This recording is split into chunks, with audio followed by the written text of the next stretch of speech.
Screen पर आप जो तस्वीर देख रहे हैं, ये तस्वीर आई है दिल्ली से, लेकिन इस तस्वीर ने हलचल मचाई है महाराष्ट्र की राजनीति में। महाराष्ट्र नवनिर्माण सेना यानी एमएनएस प्रमुख राज ठाकरे दिल्ली में हैं और दिल्ली में उन्होंने भाजपा के शीर्ष नेतृत्व से मुलाकात की। चूंकि माहौल लोकसभा चुनाव का है, देश में मॉडल कोड ऑफ कंडक्ट लागू है और महाराष्ट्र की राजनीति में तमाम पिछले कुछ दिनों में हमें उलटफेर देखने को मिले हैं, तो ऐसे में कयास ये लग रहे हैं कि क्या राज ठाकरे भी एनडीए में शामिल होने जा रहे हैं। इस पूरे मसले पर बातचीत के लिए हमारे साथ मौजूद हैं लोकमत अखबार के वरिष्ठ संपादक विकास मिश्रा जी। इस पूरी बातचीत में हम उनसे समझेंगे कि राज ठाकरे के एनडीए में आने के क्या नफा नुकसान है, जो उनकी सहयोगी पार्टियां हैं उनमें किस तरह की बेचैनी है और जो विपक्षी दल है उनको इससे कितना नफा नुकसान होने वाला है। सियासी निहितार्थों की तरफ भी आएंगे, लेकिन सबसे पहले हम ये समझ लेते हैं कि ये जो तस्वीर आई है दिल्ली से, इसकी पटकथा कहां लिखी गई। जो दिल्ली में राज ठाकरे और बीजेपी के शीर्ष नेतृत्व के बीच मुलाकात हुई, इसके पीछे कौन था, किसने तैयार किया राज ठाकरे को दिल्ली आने के लिए? क्या वो विनोद तावड़े के लेवल पे हुआ, देवेंद्र फडणवीस के लेवल पर हुआ, या फिर सब कुछ दिल्ली से कंट्रोल हो रहा था? कैसे तैयार हुए राज ठाकरे दिल्ली आकर गृह मंत्री अमित शाह से मुलाकात के लिए?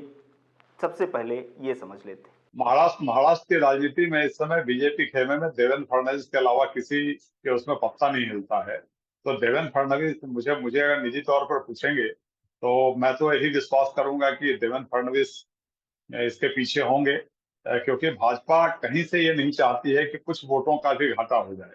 क्योंकि जब 400 पार का नारा दिया है तो उसके लिए तो भाई साहब हर समय बड़ा छोटी छोटी चीजें सब जुगाड़ करनी पड़ेंगी ना। तो मन से एक ताकत तो है, महाराष्ट्र में एक ताकत तो है, उसके कम कम वोटर्स हैं। इतने वोटर्स नहीं है कि उसको जिता के ले आए, लेकिन इतने वोटर तो हैं कि किसी को हरा दें और किसी को जिता दें। तो इसलिए उस पोटेंशियल का, राज ठाकरे की पोटेंशियल का उपयोग करने के लिए एक सीट अगर कहीं देना भी पड़ रहा है तो क्या फर्क पड़ता है। बाकी सीटें अगर जीत रहे हैं और एक के बदले अगर 4 जीत रहे हैं तो क्या फर्क पड़ता है। तो ये तो गणित है, राजनीति का गणित है, और इस गणित में ही मुझे लगता है देवेंद्र फडणवीस ही इसके पीछे होने चाहिए, वही होंगे। अगला सवाल, इस मुलाकात के मायने क्या है? क्या राज ठाकरे भी एनडीए में शामिल हो रहे हैं? अगर वो शामिल होते हैं तो एनडीए की तरफ से उनको क्या ऑफर किया गया है? देखिए, मुझे ऐसा लगता है कि राज ठाकरे को लोकसभा में अपना खाता खोलना है, और इसलिए राज ठाकरे की जरूरत यह है क्योंकि राज ठाकरे जो महाराष्ट्र की राजनीति है उसमें एक ताकत के रूप में तो समझ में आते हैं, लेकिन जब संख्या की बात आती है तो वो ताकत उनके पास नजर नहीं आती है। क्योंकि इसमें विधानसभा में उनके पास केवल एक विधायक हैं, राजू पाटिल, जो ठाणे से जीते थे।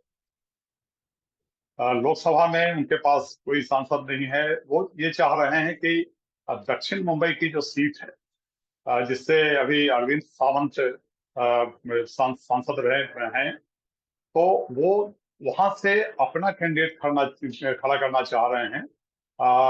मुझे लगता है कि शायद बाला नांदगांवकर को वो खड़ा करना चाहेंगे वहां से। वो 84,000 वोट 2014 के चुनाव में जब वो खड़े हुए थे मनसे से तो उनको मिला था, लेकिन उसके बाद उस सीट पे अरविंद सावंत आ गए। तो और बीजेपी के पास पहले कोई कैंडिडेट नहीं था, लेकिन अब बीजेपी के पास भी वहां पे कैंडिडेट है। आपको ध्यान होगा कि मिलिंद देवरा पहले जो कांग्रेस में थे वो आ गए हैं बीजेपी के पास। तो मिलिंद देवरा की चाहत में वहीं से लड़ने की होगी। तो इसलिए इस मुलाकात का अर्थ मुझे ये समझ में आ रहा है कि राज ठाकरे ये एश्योर करना चाह रहे हो कि बाकी जगह पे जो मनसे के कार्यकर्ता हैं वो बीजेपी की मदद करेंगे, और आप हमको दक्षिण मुंबई की सीट दे दीजिए। बीजेपी के लिए बड़ा कठिन होने वाला है कि मिलिंद देवरा को वो लेकर के आए, तो मिलिंद देवरा को कहाँ से एडजस्ट करेंगे या नहीं करेंगे। तो मुझे लग रहा है कि ये एक राजनीति में जो कहते हैं ना कि लेन देन मतलब बाकी पैसों से नहीं, लेकिन अपनी ताकत का जो लेन देन है, तो उसके लिए मुलाकात हुई है, मुझे ऐसा लगा। और सबसे जरूरी सवाल ये है कि क्या बीजेपी को राज ठाकरे की जरूरत है, या राज ठाकरे को बीजेपी के ताकत की जरूरत है, या फिर दोनों को एक दूसरे की जरूरत है और यही वजह है कि दोनों एक दूसरे के पास आए? मुझे लगता है कि राज ठाकरे को इस वक्त ज्यादा जरूरत है बीजेपी से दोस्ती करने की। और बीजेपी को फायदा ये है कि मनसे के जो थोड़े बहुत वोटर होंगे जो राज ठाकरे के कहने पे भी चलते हैं, क्योंकि देखिए इस तरह की जो पार्टियां होती हैं वो कमिटेड होती हैं। इनके जो लोग होते हैं वो कमिटेड होते हैं कि वो राज ठाकरे के साथ हैं तो राज ठाकरे के साथ रहेंगे। तो मुझे ऐसा लगता है कि वो वोटर्स कहीं बीजेपी के लिए फायदेमंद होंगे। और देखिए राज ठाकरे आखिर हैं तो उसी शिवसेना के। बीजेपी ने शिवसेना को तोड़ा, एक नाथ शिंदे उससे लगा गया, उसके पहले राज ठाकरे आ चुके थे, चूंकि दोनों भाइयों के बीच में एक जो टसल था पावर का। तो इसलिए दोनों को जरूरत तो मैं नहीं कह सकता, बीजेपी को बहुत ज्यादा जरूरत नहीं है, राज ठाकरे को ज्यादा जरूरत है, मुझे ऐसा लग रहा है। और बीजेपी की चाहत ये होगी कि शिवसेना जितना ही कमजोर होता चला जाए। एक जरूरी सवाल ये भी है कि क्या राज ठाकरे को लाकर बीजेपी ठाकरे वर्सेस ठाकरे करना चाहती है, क्योंकि जो सहानुभूति लहर शिवसेना टूटने के बाद उद्धव ठाकरे के पक्ष में बनने की बात लगातार कही जा रही थी, क्या उसको काउंटर करने के लिए बीजेपी राज ठाकरे को लेकर आई है? मुझे लगता है कि सहानुभूति शब्द का उपयोग यहाँ गौरव नहीं करना चाहिए, क्योंकि वहां पे बाल ठाकरे के प्रति कमिटमेंट, सहानुभूति बाल ठाकरे ने कभी न ली, है ना। और देते जरूर थे वो सहानुभूति, लेकिन बाल ठाकरे का जो रुतबा था उसमें वो सहानुभूति किसी की लेते नहीं थे। तो सहानुभूति शब्द ठीक नहीं है। और आप जिसको ये कहेंगे कि तोड़ देने की जो सहानुभूति पैदा हुई कि शिवसेना टूट गया, मुझे लगता है कि जो लोग उद्धव ठाकरे जी के साथ थे वो उनके साथ बने रहे, और उनका दर्द ज्यादा रहा, सहानुभूति कम रही, दर्द ज्यादा रहा। जो एकनाथ शिंदे के साथ आ गए वो एकनाथ शिंदे के साथ आ गए, तो पार्टी टूटी इसमें। इनको जो वोट करने वाले लोग थे वो आम मतदाता नहीं थे, जो इस बात से चिंतित हो जाते हैं कि साहब इस साध्वी के साथ गलत हो गया है। ये वो उनके भीतर एक आक्रोश पैदा हुआ है। रहे जहां तक राज ठाकरे जी का, तो राज ठाकरे जी अगर साथ में आते हैं तो एक चीज ध्यान रखिए कि राज ठाकरे की जो मन से है वो उत्तर भारतीयों के प्रति जो उसका व्यवहार रहा है उसको लेकर के उत्तर भारतीय मतदाता हमेशा नाराज रहा।